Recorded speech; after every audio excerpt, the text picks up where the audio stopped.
సమాచారం ఇచ్చి బండి సంజయ్ గారికి, కిషన్ రెడ్డి గారికి, బీజేపీ ఎంపీలకు, బీఆర్ఎస్ రాజ్యసభ ఎంపీలకు, మన ఎంపీలందరికీ కూడా ఒక power point presentation with officers వాళ్ళకు ఒక అవగాహన కల్పించి పూర్తి స్థాయిలో ఆ ప్రయత్నం చేయాల్సిందిగా వారికి నేను సూచన చేస్తున్నా.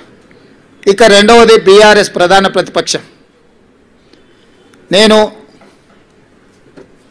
శాసనసభ్యులు హరీష్ అండ్ కేటీఆర్కు ఒక సూచన చేయదలుచుకున్నా. హరీష్ రావు గారు, మీ అసూయను కొంచెం తగ్గించుకోండి. కేటీఆర్, నీ అహంకారాన్ని కొద్దిగా తగ్గించుకో. మీ వయసు నాకంటే తక్కువే.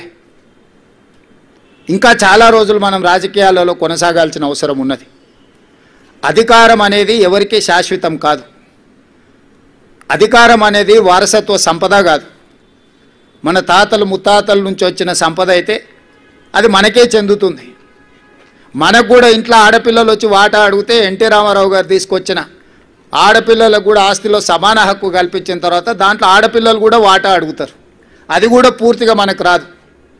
ఈరోజు తెలంగాణ ప్రజలు స్పష్టంగా 2023 శాసనసభ ఎన్నికల్లో చంద్రశేఖరరావు గారే కాలుకు బల్పం కట్టుకొని తెలంగాణ నలుమూలలు తిరిగినప్పుడు మేమందరం కలిసి సిఎల్పి నాయకుడిగా బట్టి విక్రమార్క గారు, పిసిసి ప్రెసిడెంట్గా నేను, ఉత్తమ్ కుమార్ రెడ్డి గారు, కోమటిరెడ్డి గారు, ఇక్కడ వేదిక మీద ఉన్న పెద్దలందరూ, పొంగులేటి శ్రీనివాసరెడ్డి గారు, ప్రతి ఒక్కరి సహకారం తీసుకొని మేము తెలంగాణ నలుమూలల మేమందరం కలిసి ఒక ప్రయత్నం చేసినాం.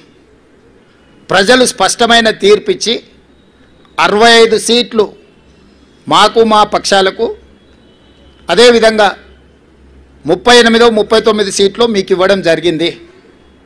39.5% ఓట్లు మాకిస్తే 37% ఓట్లు మీకు ఇచ్చారు. 8 సీట్లు బీజేపీకి ఇచ్చారు, 7 సీట్లు ఎంఐఎంకి ఇచ్చారు. ఇదొక ప్రణాళిక. సరిగ్గా 6 నెలలు తిరిగే లోపల పార్లమెంట్ ఎన్నికలు జరిగినాయి.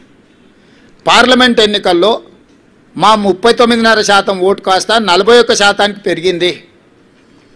8 పార్లమెంట్ సీట్లు మాకు ఇచ్చిండ్రు. 35% ఓట్లతోటి 8 పార్లమెంట్ సీట్లు బీజేపీకి ఇచ్చిండ్రు, 1 సీటు ఎంఐఎంకి ఇచ్చిండ్రు.